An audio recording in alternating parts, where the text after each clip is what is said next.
Halo semua, selamat datang kembali di channel Bicara Sinema.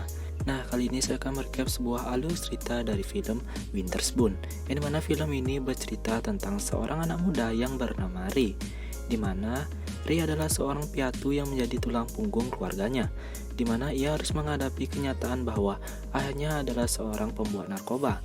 Karena hal itu, ayahnya menjadi buronan para polisi, dan diharuskan untuk melunasi hutang-hutangnya yang ada. Seorang pegawai pegadaian suatu hari datang ke rumah Ray untuk menyita rumahnya beserta barang-barang di dalamnya. Ray yang miskin berjanji akan menemukan ayahnya agar ayahnya lah yang membayar hutang-hutangnya. Nah, dalam usaha mencari ayahnya itulah Ray harus berurusan dengan banyak preman teman dahulu ayahnya. Nah, sanggupkah Ray menemukan ayahnya? Nah, bagaimana nasib keluarga Ray yang diambang kemiskinan? So, daripada kalian penasaran, ini dia alur ceritanya. Diceritakan, di suatu tempat di pinggir hutan tinggallah sebuah keluarga yang sederhana. Mereka hanya memiliki satu gubuk kecil untuk ditinggali berempat, di mana seorang gadis remaja dan dua adiknya beserta ibunya tinggal di sana. Si kakak ini yang mengajari adiknya bagaimana cara membaca maupun berhitung. Nampaknya juga gadis tersebut tulang punggung dari keluarganya. Nah, gadis tersebut bernama Ray. Dia dan keluarganya sangat miskin, hingga tidak bisa memberi makan kudanya sendiri karena harga jerami yang sangat mahal pada saat itu. Pada suatu pagi, seorang syerif mendatangi rumahnya. Namun Ray tahu kalau polisi tersebut akan menyita satu-satunya rumah yang ia tempati sekarang. Nah, dengan sigap Ray berdiri di depan rumahnya dan berusaha untuk melindungi rumahnya. Polisi tersebut datang untuk berbicara dengan ibunya. Namun ibunya tidak menanggapi polisi tersebut. Jadinya si polisi mengobrol hanya dengan Ray. Diceritakan bahwa ayah Ray tersangkut kasus narkoba dan akan segera disidang. Apabila ayah Ray tidak mau berbicara mengenai dugaan narkoba tersebut, maka harta bendanya yaitu rumah dan tanahnya yang Ray tempati beserta dengan keluarganya akan segera disita. Ray nampak sangat kesal dengan hal tersebut, di mana polisi menanyakan apakah Ray mempunyai tempat tinggal lain yang untuk ditempatinya. Namun Ray hanya menjawab kalau dia akan mencari ayahnya untuk bertanggung jawab. Di sisi lain kita dilihatkan bagaimana Ray yang tidak mempunyai apa-apa untuk dimakan.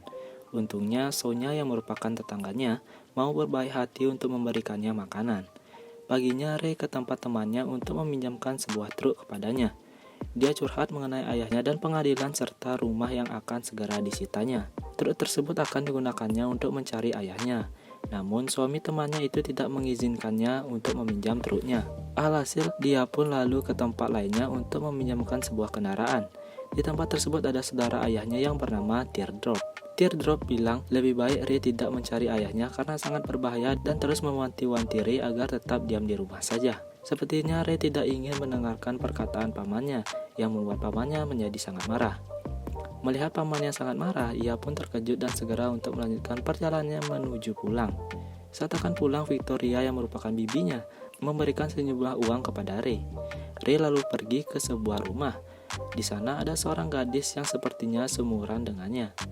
Ray menjelaskan ke gadis tersebut kalau ayahnya berbisnis dengan Little Arthur dan dia ingin mencarinya. Nah, gadis tersebut bernama Megan. Megan membawa Ray untuk menemui seorang pria. Pria tersebut sepertinya adalah teman ayahnya, namun dia tidak tahu menahu di mana ayah Ray berada. Tidak mendapatkan hasil apa-apa, Megan lalu mengantarkan Ray menemui kakeknya yang menakutkan bernama Tam Milton. Sesampai di rumah Tam, Ray dihadang oleh seorang nenek-nenek. Nenek itu mengatakan Tam tidak punya urusan dengan ayah Ray. Namun karena iba dengan Ray yang hanya wanita sendirian dan harus menghadapi gembong narkoba, akhirnya nenek itu bilang untuk menunggunya di luar, sambil ia membujuk Tam untuk menemuinya di luar. Setelah menunggu lama, akhirnya si nenek tersebut keluar. Dia bilang Tam tidak punya waktu untuk menemuinya. Nenek tersebut meminta Ray untuk pulang, namun Ray bersikukuh untuk ingin bertemu dengan Tam. Karena tidak ada jawaban yang tepat, Ray akhirnya melanjutkan perjalanannya untuk pulang. Saat sedang memasak, seorang pria datang ke rumah Ray. Dia meminta Ray untuk naik ke dalam truknya dan lalu membawanya pergi ke sebuah tempat. Mereka berkendara lumayan jauh. Ray dibawa ke sebuah rumah yang telah hancur karena kebakaran. Sepertinya rumah tersebut adalah tempat di mana ayahnya membuat narkoba. Ray dicegah untuk keluar dari mobil tersebut karena tempat itu berbahaya yang mengandung racun dari narkoba. Namun Ray bersikukuh untuk keluar lalu mendekati rumah tersebut. Tempat tersebut telah hancur lebur. Ray tidak menemukan apa-apa termasuk ayahnya di sana. Dia pun kembali pulang dengan keadaan yang sedih. Si pria tersebut ternyata tetangga Ray. Dia bilang ke Ray kalau dia ingin mengadopsi Sony, yang merupakan adik laki-laki Ray. Apabila nantinya Ray diusir dari rumahnya. Ray sangat marah dengan ide tersebut. Dia tidak mau berpisah dengan siapapun di keluarganya. Pulang ke rumah, Ray mengajari kedua adiknya cara menggunakan senapan. Tidak berapa lama, teman Ray yang suaminya punya truk tadi menemui Ray dan menyerahkan kunci truk kepada Ray. Akhirnya mereka mengendarai truk tersebut untuk menemui salah seorang teman ayah Ray di sebuah kedai. Di sana ditemui seorang ibu-ibu. Nah, ibu tersebut menceritakan bagaimana ayah Ray yang beberapa waktu lalu dia dan juga ayah Ray bertemu di sebuah kedai. Di sana ayah Ray bersama dengan 3 orang pria lainnya. Dari raut mukanya, wanita itu tahu kalau ada yang tidak beres dengan ayah Ray. Sepertinya dia sedang tersandung masalah. Ayah Ray sepertinya tidak mengenali wanita itu, yang semakin membuat curiga bahwa ayah Ray dalam keadaan yang sangat bahaya.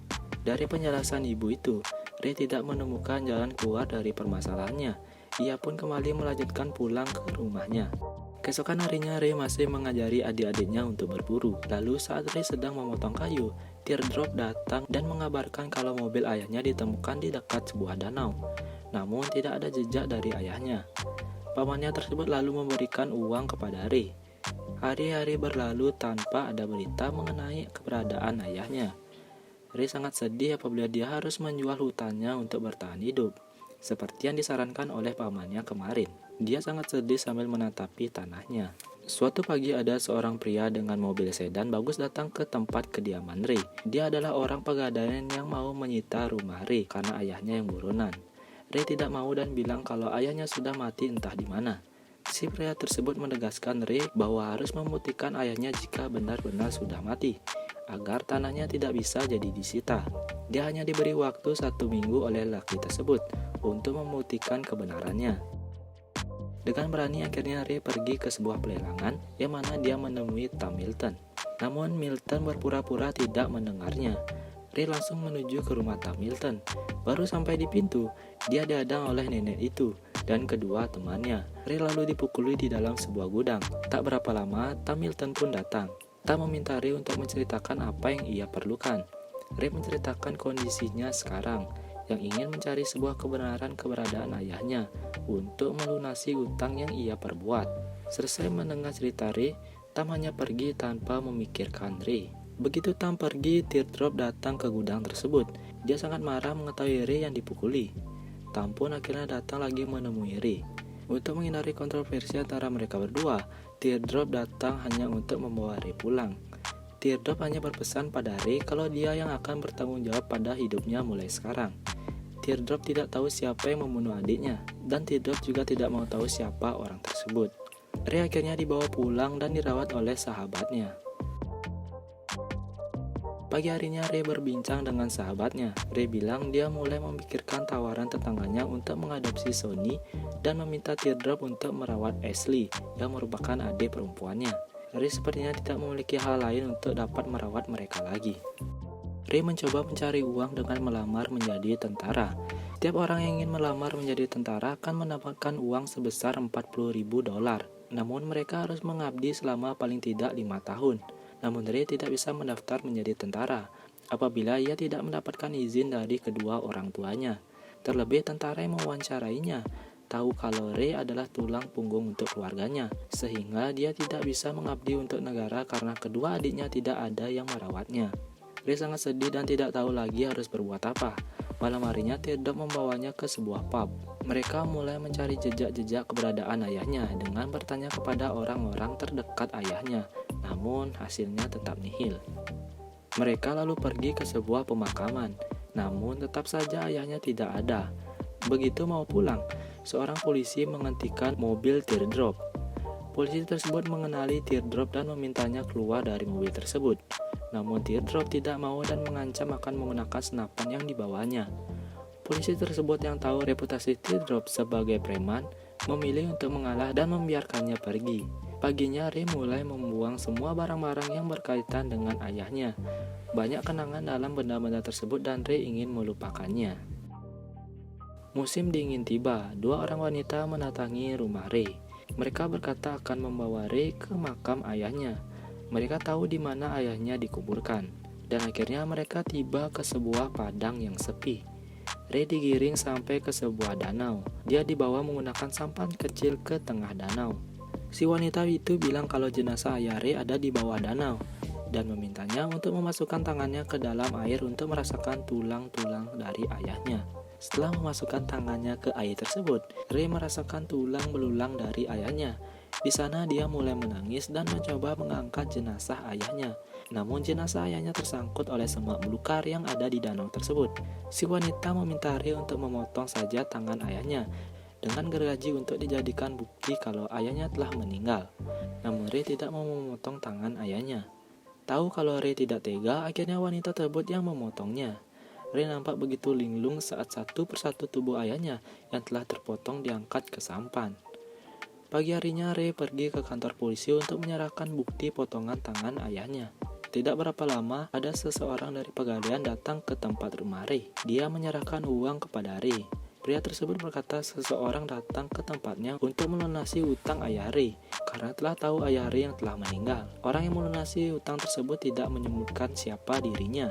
Ray hanya menerima uang tersebut dan itu berarti rumah Ray tidak akan jadi disita. Begitu masalah yang dianggap Ray telah selesai, pamannya Teardrop bilang, "Aku tahu siapa orangnya," namun tidak menjelaskan lebih detail maksudnya. Siapakah yang membunuh ayahnya atau siapakah sebenarnya ayah Ray itu? Ray hanya ditinggalkan dengan tanda tanya oleh ayahnya. Namun paling tidak, kini Ray bisa bernapas lega karena keluarganya tidak jadi diusir dan mereka tidak jadi berpisah. Dan sekaligus menjadi scene akhir dari film tersebut. Dan film pun tamat. Nah itu dia semua alur cerita dari film Winter Spoon. Nah terima kasih yang sudah menonton. Have a nice day.